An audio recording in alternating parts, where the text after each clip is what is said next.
Hi, my name is Reed Silverne. The name of the show is Fed Pride. The reason it's called Fed Pride is because I'm a federal employee and proud of it. I'm coming in here, rushing in from scratch, and behind me you see a picture of Latin America. Let's pull it down so that the Venezuela shows, the whole thing. Yeah. And I'm getting assistance from the people here, and I really appreciate it. They just do a great job. And first of all, my name is Reed Silverne. The name of the show is Fed Pride. The reason it's called Fed Pride is because I'm a federal employee and proud of it. And you see my map is coming in. It just looks great today. Thanks. Really appreciate it. And every time I'm trying something new, because the staff over here has a computer hooked right into the blue screen behind me. And because of that, I'm able to have maps, Google Earth, have the Earth spin, and all these other things.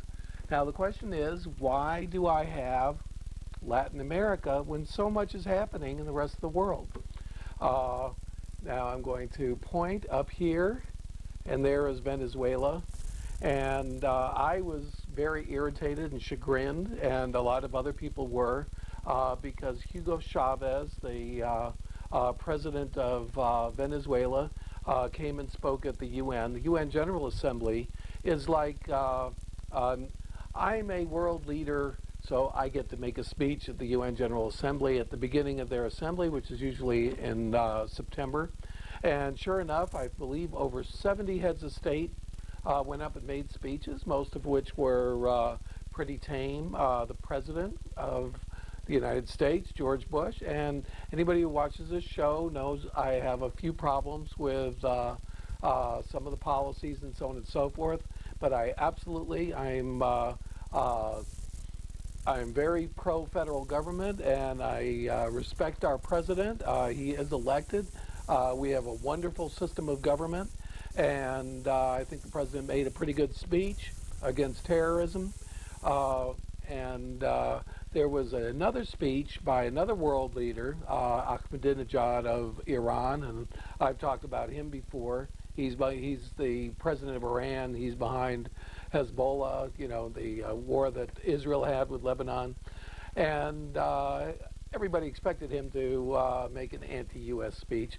But there was another speech by the president of Venezuela, Hugo Chavez, that really irritated a lot of people, where Hugo Chavez called President on our shores, in our country, even though the UN is technically everywhere and everything, but it is physically located in New York, the General Assembly and the Security Council. And I called our president while visiting our shores the devil. Said the devil was standing behind the same podium, and now I'm standing here. And I think he offended a lot of Americans. He certainly offended me. And I think it's absolutely wrong for any leader to come to the UN or to come to our country and not even to say, well, I disagree with what the president's policies are, or I have problems with this or that. But to come in there and to actually call our president a devil, with the implication that we are ruled by a devil, I think is just disgusting. And I think it's terrible. And I've been following Chavez for quite a while, and I've done a couple shows lately about the oil situation, because I personally really believe that we need to get at least somewhat independent in oil. And we don't have to get completely independent in oil. We have NAFTA, which is Canada, the U.S., Mexico, and CAFTA, which is Central America, basically the same thing, all combined in a trading sphere very similar to the European Union, although free labor is not allowed to go from country to country. I think it might help if they did. But at least as far as free trade is concerned, it's very, very similar. So what we need to do is we need to get independent as far as oil is concerned. We are independent in other sources of energy like coal, natural gas, and so on and so forth. But as far as oil is concerned, which fuels our transportation system, diesel, which fuels our trains and our trucks, JP8, which fuels our airplanes, and of course gasoline. And everybody who's looking around, I've been talking about how high the price of oil is and the price of gasoline. Well, right before our election, which is going to occur next, or the month after next, in November, the price of gasoline has been collapsing. And it's gone from over $3 a barrel, $3 a gallon, all the way down to now I've seen, record I saw was 231. And by the way, 231 is almost exactly the same price of gasoline that we had a year ago, before Katrina. So there's been a complete, up and down in the price of oil and the price of gasoline. Oil has gone up from $76 a gallon, or a barrel at its top, all the way down to $61. However, the great threats to OPEC and Venezuela and Iran are both OPEC members, as far as having a monopoly on importing oil and having basically a lock on our policies because we're dependent on them. That is very, very close to being broken because of deep oil, and they've discovered oil 20,000 feet below the Gulf of Mexico, 7,000 feet of water, 13,000 feet below the water, 20,000 foot deep wells, and they've discovered enough oil to be able to provide an increase of 2 to 3 million barrels a day, possibly 4, for at least 60 years. And that's just in one discovery. And another discovery up in Mexico could produce 1 to 2 billion extra barrels a year. And between them and oil shale, which is now new technology has come out that oil shale can be produced without polluting the water table, and it comes out semi-refined for $32 a barrel. So the price of oil has got to go down another 50% in order to knock out these potential competitors. Now, what does this have to do with Hugo Chavez? Well, Venezuela, and I'm going to point right up here at the northern edge of South America, holds oil reserves that are 4 times the oil reserves of Saudi Arabia. American companies discovered oil there in the late 1800s and early 1900s. Gunboat diplomacy actually started there when America, the US of A, sent gunboats to the coast of Venezuela in 1906, ostensibly because they were reneging on their debts, but really because they were getting out of line and they were messing with the oil companies, and that was Standard Oil was behind that. So that was the beginning of gunboat diplomacy. So Venezuela and the U.S. has a long history about oil, and Venezuela exports 2.8 million barrels a day to the world, but to us it's about 1.4 million barrels a day, and is actually after Mexico and Canada, who are increasing their exports to us drastically. So we in America only get 2 million barrels a day of oil from the Middle East, but we get another 1.4 million barrels a day from Venezuela, and Venezuela is controlled by Hugo Chavez. Now, who is Hugo Chavez?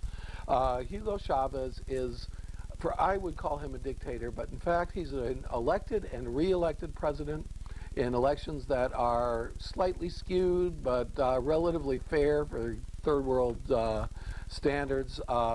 What he has done in the course of his career, he was originally elected in 1998 and took office in 1999, so he's been in there for just about 7 years, and he's really had a stormy and up and down situation.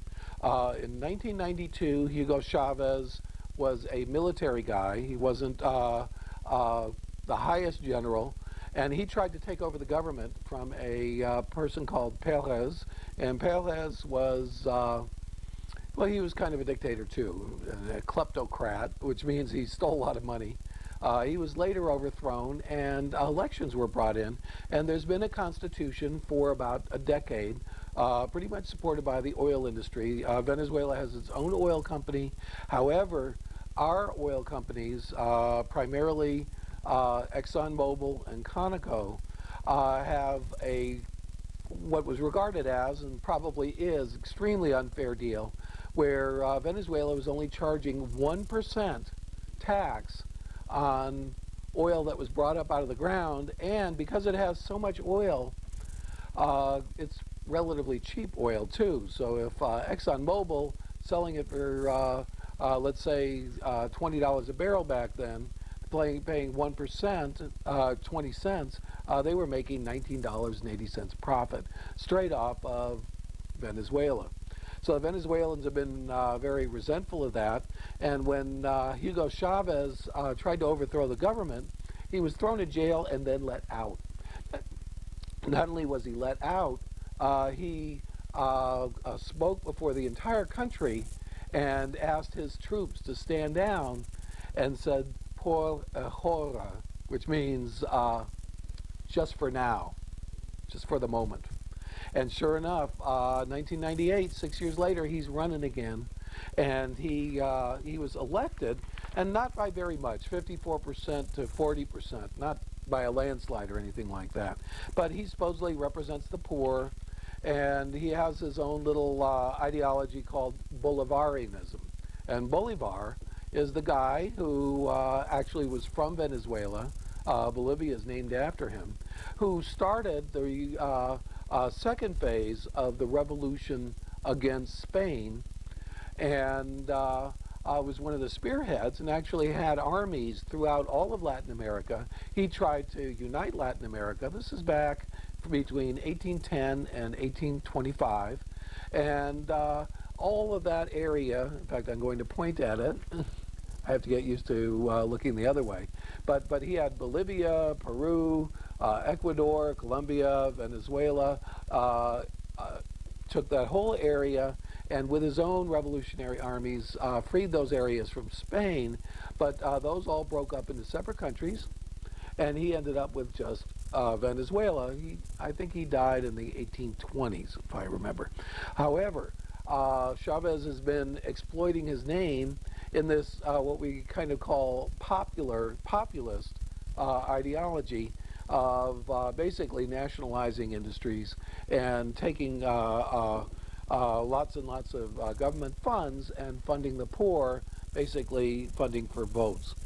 So that's basically what he did. So he got out in 1994. He ran in 1998, and he had a party called MBR 200, which was called Movimiento Bolivar.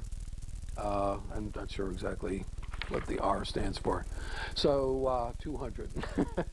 So anyway, he ran and he won, and it was a pretty fair election. And he ruled but didn't have a lot of power because the unions were separate from him. There were other parties, and he kind of did a slow move, bit by bit and step by step, to take over the government and to bring all power to himself. And he's right about at that point now. And there were a couple steps in that movement. The first and most important one was he forced a referendum for a new constitution, and that was in 1999. The new constitution passed 72% to 28%.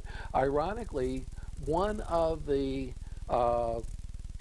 key points of the new constitution was that a president could actually be recalled, and he got caught up in that a little bit later, as I will say, and hopefully I'll have a little time to do it.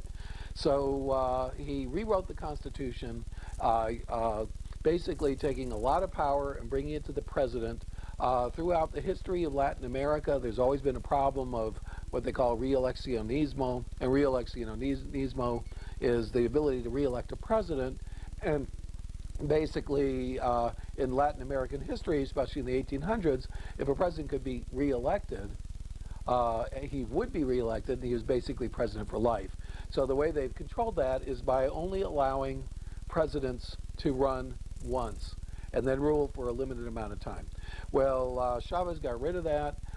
From one 5-year term, he turned it into 2 6-year terms, and should be up pretty soon, but I think he's given himself some extra rights. Plus, he had the president able to rule by decree. So that was a problem there. So, and in 1999, he took over the judiciary. He passed this new constitution which favored him, and there was an incredible mudslide in December 15th, 1999, where 30,000 people had been killed. But during that period, he was trying to change Venezuela from Venezuela to the Republic of Venezuela to the Bolivarian Republic of Venezuela. And kind of sounds like a People's Republic of China kind of a thing. He got rid of the 2 houses of Congress, brought it down to 1, packed that 1 house with his own people. And then he ran again in 2000, and he won. And this time he won by quite a bit, not just 56 to 40, but 60% to 38%. However, even Jimmy Carter, went down there, and he didn't think the elections were very fair. Now, the next thing he tried to do was to have another referendum, which basically allowed the state to run elections for the unions. And the reason he wanted to do that is because the union of the white-collar and technocrats who worked in the oil industry supported the opposition party. And he wanted to take over that union and take over the oil company so that he could take these oil revenues and funnel them through his party to poor people. So that occurred. That particular referendum passed 62 to 57%, and he also did a very popular thing, which was to vastly increase the amount of taxes that foreign oil companies would have to pay to the Venezuelan government. Meanwhile, the price of crude oil is going up and up and up, and all of a sudden, Chavez, from president of a country with hardly any money, he has tons and tons of pure cash provided by who? By you and me, straight to our enemy. Thank you, ExxonMobil, which is providing money to regimes that hate America and hate our people. However, Chavez is something else, because he's been going to Cuba, bringing back Cuban doctors. Cuba, of course, is one of the last real communist countries, and Cuba has become a satellite of Venezuela, very ironically, even though he kind of respects Fidel as being a great revolutionary. And he has another satellite. In fact, I'm going to point at Bolivia over here. Bolivia just had an election, elected a guy about 6 months ago named Evo Morales. And ironically, Morales, he immediately nationalized Bolivia's resources, and their number 1 resource is natural gas. But the company that produces the natural gas in Bolivia is Brazil. So I'm going to point at Brazil, right over here. And Brazil is also ruled by a relative left-winger. His name was Lula da Silva. However, he has become an anti-Chavez left-winger in Latin American politics. So what happened then? Then things really got hairy. In 2002, there was a strike of the workers that worked in the oil industry. And that strike got out of control. Chavez came up. Chavez has his own militia that's controlled by his party. and his militia started beating up the strikers, and there were riots throughout Caracas, which is in Venezuela. He ended up kind of winning, and a little bit later, right in the middle of these riots, one of the generals came up and declared that Chavez had resigned. The general's name was Rincon, and the general then appointed a fellow named Carmona to be the president, the new president of Venezuela. And for about 2 weeks there was real total chaos. And Chavez was captured for a little while, got out, and took back over. And when he took back over, he fired 18,000 employees. Oh yeah, that was a little bit later. He won, and he started consolidating even more power and organizing people in the slums in pro-Chavez militias. So that was going on over here. So, you know, bit by bit, he's concentrating all power to himself. Right after that, he fired 60 generals. He basically took over the army, which was a separate group, and the army generals were basically for the middle-class opposition. And then he moved to take over, once and for all, the union, or the oil company, the Venezuelan oil company. The union struck, and there was a new crisis, and all oil production in Venezuela was shut down. This is April of 2002. No, I think this is December of 2002, a little bit later, in 2002. And all of a sudden, 2.8 million barrels a day of OPEC oil, all from Venezuela, was taken off the market. And of course, the price of oil zoomed, which ironically made Chavez even richer. He fired 18,000 employees, and he took over the oil company once and for all, and then took all the oil money. And meanwhile, it's 2003, 2004, 2005. Price of oil is going up and up. By this time, it's over $50 a barrel. And he's just taking this money and he's funneling it into all these missions, Mission Guaycaipuro, Mission Robinson, Mission Sucre, and each one is a different thing. Teachers and healthcare and Cuban doctors and all of this kind of communistic stuff. In May 9th, 2004, a group of 126 Colombians were arrested on the farm owned by an opposition figure. So he declared that there was another putative coup attempt and that the US of A was behind it. And ironically, that was about the same time there's going to be another election. So this election, he had a referendum to, the issue was, because Hugo Chavez had pushed through this new constitution in 1999 that allowed the people, 20% of the population, has to sign petitions. And if 20% of the electorate signs a petition to recall the president, they have to have a recall election. And they signed over and over again.